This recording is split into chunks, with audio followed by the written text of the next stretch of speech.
Hi friends, good morning. I am going to talk about Ayilia Natchathiram today.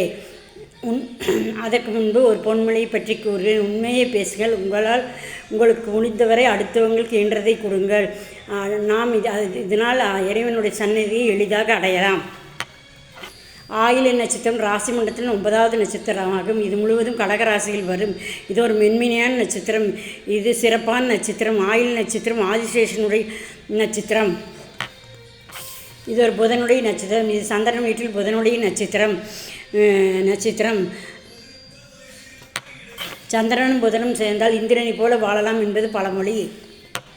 ஆயில்யத்தில் யார் பிறந்தால் pure அம்மா குழந்தையாகத்தான் இருப்பார்கள். இந்த நட்சத்திரம் விஷ்ணுவின் படுக்கையாக கொண்ட நட்சத்திரம் என்பதால் ஈகோ இருந்து கொண்டே இருக்கும்.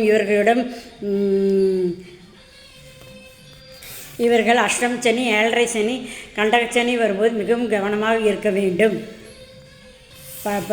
படிப்பு தாமதப்படும். படிப்பறிவை விட அனுபவ அறிவுமே இவருக்கு மேலான நன்மைகளை செய்யும்.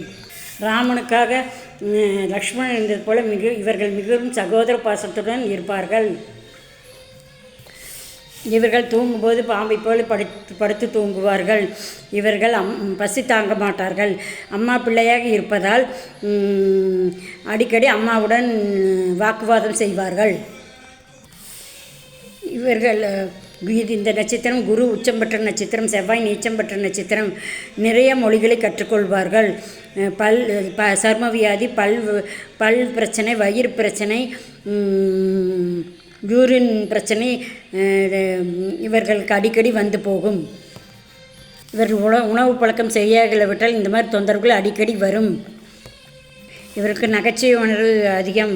இவருக்கு வாழ்க்கை நின்று சலனமாக இருக்கும். இவருக்கு இளமை வயதிலே சுக்கிர திசை வரும்.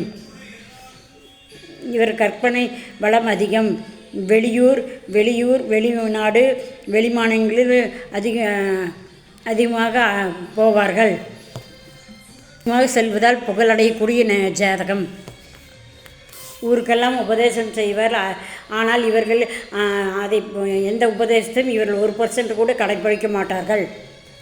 எடுப்பார் கைப்பள்ளி போல் இல்லாமல் ஏதோ ஒன்று செய்து கொண்டு இருப்பார்கள். மெடிடேஷன், யோகா, இறைவன் வணங்குவது நல்லது. அனுபவ அறிவு செயல்பட்டால் நல்லது. இவர் வழிபட வேண்டிய கோவில் கும்பகோணத்தில் அருகில் உள்ள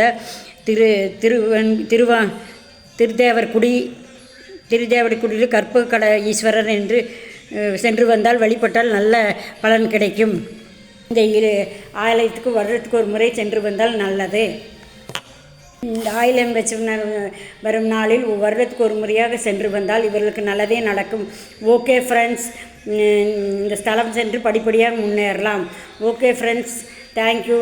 please subscribe my channel. Okay, bye.